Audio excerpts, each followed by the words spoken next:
Welcome back to Expresso segment desi food. आपने देखा ना, आई एम श्योर आपने बहुत एंजॉय किया होगा। बिल्कुल, और साथ साथ टेस्ट आप ले सकते हैं वहाँ पे जाके, जगह आपको दिखाते हैं। और अब हम एक हमारा सिलसिला ही, अब तो मैं कह सकता हूँ, हमने शुरू किया जिसमें अब प्राइड ऑफ पाकिस्तान जितने लोग हैं उनको आपके साथ मिलवाते हैं। और बहुत सारी ऐसी शख्सियात हमारे शोज में आ चुकी हैं।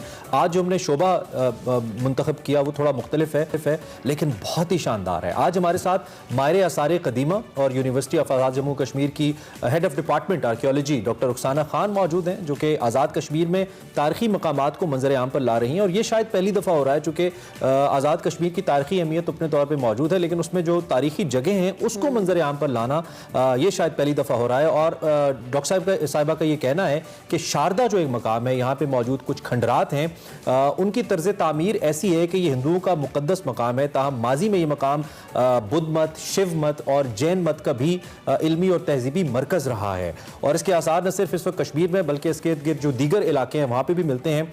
शारदा कश्मीर में जो बसने वाले लोग हैं वो तमाम कदीम मज़ाहिब के लिए उनके लिए प्रेजेंस बहुत इंपॉर्टेंट है। और इस पर भी बहुत सारा अभी जो तहकीकी काम है वो किया जाना बाकी है। यौम पाकिस्तान की मुनासबत से परेड में प्रोफेसर डॉक्टर रुखसाना खान को प्राइड ऑफ पाकिस्तान दिया गया, तो ये कैसे हो सकता है कि वो हमारे शो में ना आए और हम उनसे सवाल से बात ना करें। डॉक्टर साहब हमारे साथ मौजूद हैं। We are honoured to have her with us. Thank you very much for joining us. आप जैसे पाकिस्तानीज जो पाकिस्तान के लिए, कश्मीर के लिए अपनी सर्विसेज दे रहे हैं वो तो बहुत ही ज़बरदस्त है। सबसे पहले तो हम आपको वेलकम करने के साथ आपसे पूछेंगे कि ऐसा क्या है एक्सक्लूसिव दुनिया को बताने के लिए कश्मीर आर्कियोलॉजी के हवाले से जो अभी तक हमें या दुनिया को नहीं पता।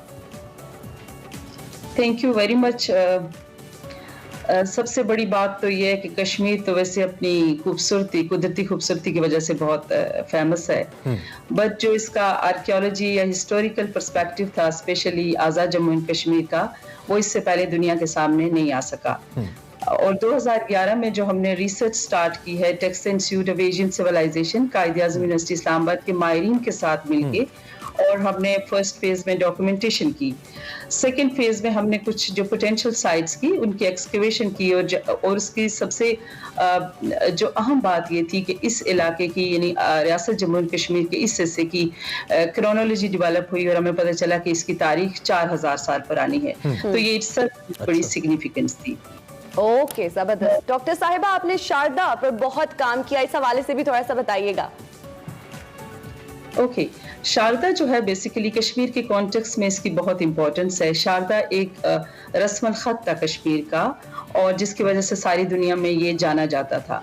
अब शारदा जो है, इसकी जो सिविलाइजेशन, जिस तरह से आप मेहरगढ़ को लेते हैं या इंडस वैली सिविलाइजेशन है, तो इसी तरह ये सीट ऑफ लर्निंग था सारी दुनिया के लिए। बट हमने देखना था ये था कि इसके बाकियात जम्मू एंड कश्मीर के किस जगहों पे हैं। तो लकीली जो हिस्सा आज़ाद जम्मू एंड कश्मीर है, इसमें एक वैली है, नीलम वैली, जहाँ पर शारदा अभी भी एक टाउन का नाम है, और उससे एफिलिएटेड एक शारदा टेम्पल भी है। बट शारदा टेम्पल उससे पहले क्या था और यहाँ पे क्या चीज़ थी, तो हमें उससे पता चलता है कि यहाँ पर एक्सकवेशन के बाद हमें पता चला है कि यहाँ पर बुद्धिस्ट के लिए भी अट्रैक्टिव रहा है, फिर उसके बाद हिंदुइज्म, शिवाइज्म, और लेटर पीरियड में ये मुसलमान भी और जो हमारे मुस्लिम किंग्स हैं उन्होंने भी इसकी प्रोटेक्शन की है। सो इटसेल्फ जो शारदा सिविलाइजेशन की रिमेन्स हैं ये नीलम वैली में हैं, बट इससे एफिलिएटेड और भी साइट्स हैं।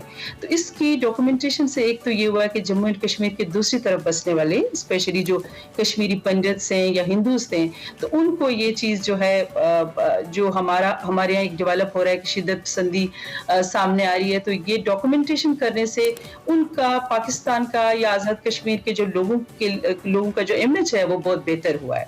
क्योंकि ये आपको पता है कि ज़्यादातर उनकी 1947 से पहले हिंदूज भी यहाँ पे आते थे, तो एक तो ये नेशनल जो नैरेटिव है उससे ये इम्प्रूव हुआ है। ठीक है डॉक्टर साहब, ठीक है डॉक्टर साहब, एक तो ये कि अब तक इस पे कितनी डॉक्यूमेंटेशन की जा चुकी है? आपने कहा कि एक्सकवेशन से पता चला है हमें, तो मजीद हमने कितनी खुदाई करनी है यहाँ पे, क्योंकि ऑब्वियसली वसाइल का बड़ा मसला है। तो क्या गवर्नमेंट ऑफ एजे के, एक्चुअली मेरे सवाल के दो हिस्से हैं कि अब तक कितनी तहकीक मुकम्मल हो चुकी है, नंबर 1, और दूसरा मेरे सवाल का हिस्सा ये है कि क्या government of A J K and then government of Pakistan इस पे फोकस्ड है फंड्स वगैरह को लेकर कि हम इसको मजीद एक्सप्लोर करें कि यहाँ पे क्या था?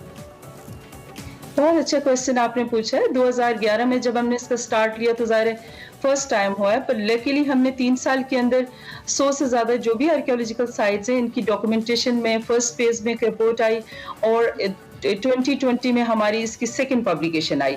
इसके अलावा बेतहाशा जो एमफिल और पीएचडी थीसिस प्रोड्यूस हुए, ज़ाहिर है उसमें मेरा भी शामिल था और कायदे-आज़म यूनिवर्सिटी के दूसरे रिसर्चर की भी उसमें कंट्रीब्यूशन थी। एक तो ये एस्पेक्ट है कि सबसे पहले हमें बताना पड़ता है कि इंपॉर्टेंस क्या है साइंटिफिक बेसिस के ऊपर। तो हमने जब वो काम किया और साथ ही फिर हमने रिकमेंडेशन या पॉलिसीज डेवलप करनी शुरू की 2014 से या 15 से, और हमने तवज्जो दिलाई गवर्नमेंट को कि ये यहाँ पे इन साइट्स के अंदर पोटेंशियल है। स्पेशली सीपैक के कॉन्टेक्स्ट में भी हमने उसको देखा और हमने फिर कुछ रिकमेंडेशन दी। मैं समझती हूँ कि गवर्नमेंट ऑफ एजेके ने इसको बहुत सीरियस लिया और डिपार्टमेंट टूरिज्म एंड आर्कियोलॉजी ने उस पर कुछ प्रोजेक्ट भी इनिशिएट किए और लकीली लास्ट मंथ हमने एक प्रोजेक्ट भी साइन किया है और मेरा ख्याल है कि उसके अंदर डिफरेंट जो पाकिस्तान की यूनिवर्सिटी के माहिरीन हैं उन्होंने अपनी सपोर्ट का यकीन दिलाया और हम इस पे मजीद काम कर पाएंगे। ये तो गवर्नमेंट ऑफ एजेके की जो कंट्रीब्यूशन है रिसर्चर को सपोर्ट करने की, और उसके अलावा गवर्नमेंट ऑफ पाकिस्तान यानी हायर एजुकेशन कमीशन ने सबसे पहले 2011 में हमें एक प्रोजेक्ट असाइन किया था कि हम डॉक्यूमेंटेशन करें जो एजेके की है। तो और इसके अलावा भी बहुत सारे ज़ाहिर फंडिंग एजेंसीज हैं फेडरल गवर्नमेंट के अंदर या फेडरल गवर्नमेंट के अंदर जो लोग हैं उनकी पूरी की पूरी सपोर्ट है मेरे साथ कि हम इस पे और ज्यादा काम। ठीक है डॉक्टर साहिबा, ये बताइएगा कि कश्मीर में कौन कौन सी ऐसी नई जगह हैं जिनको सयाहों को जरूर देखना चाहिए? क्योंकि पाकिस्तान में बहुत ज्यादा बात हो रही है,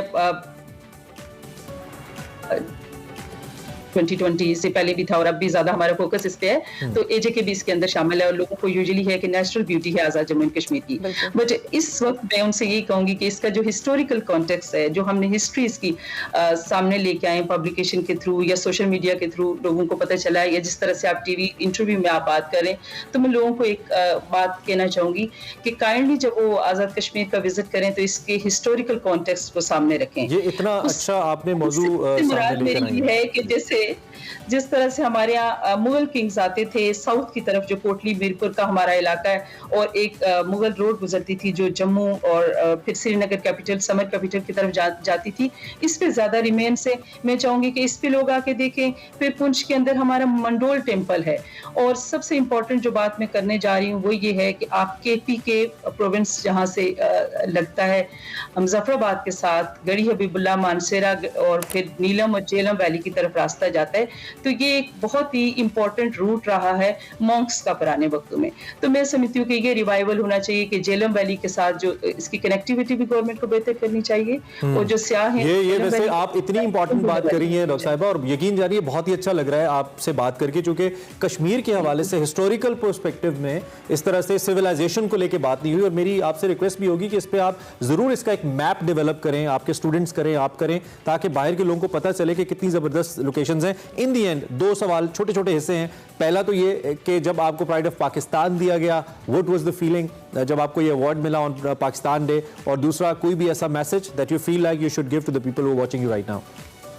अच्छा, देखिए प्राइड ऑफ पाकिस्तान के लिए कभी भी मैंने सोचा नहीं था। वैसे तो मेरी रिकग्निशन थी, मेरे थीसिस या जो मेरी पब्लिकेशन थी, और उस पे लोग मुझे कमेंट करते थे, या जिस तरह से मुझे ईमेल्स आती थी या लोग मुझसे रब्ता करते थे किसी भी रिसर्च पब्लिकेशंस के लिए कि आप प्लीज शेयर करें आपने जो फाइंडिंग्स की हैं। ये चीज थी। इवन के लास्ट ईयर चाइनीज मिशन भी आया, उन्होंने भी बहुत अप्रिशिएट किया, पर मैं नहीं समझती थी कि मुझे कोई प्राइड ऑफ पाकिस्तान के लिए भी कभी, सच्ची जो मैं आपको बात बताऊं, कि कोई नॉमिनी कर सकता है। जब किसी ने मुझे कॉल दिया कि आप अपनी डॉक्यूमेंट फॉरवर्ड करें, कुछ और चीजें मैडम चाहिए, तो फिर भी मैंने उसको बहुत लाइट लिया। पर luckily I got a message कि आप इसके लिए सेलेक्ट हुई हैं, और मेरे लिए ज़ाहिर है कि बहुत बड़ी ऑनर और एजाज की बात थी कि 23 मार्च को हम वहाँ पे बैठे और फिर रिकग्निशन मिली, जिस तरह से प्रेसिडेंट साहब ने उसको अप्रिशिएट किया, या बाकी जो civil society pride of Pakistan है और प्राइड ऑफ द वर्ल्ड भी है इनफैक्ट फॉर द पीपल जो कि जिनको सयाहत पसंद है, घूमना फिरना पसंद।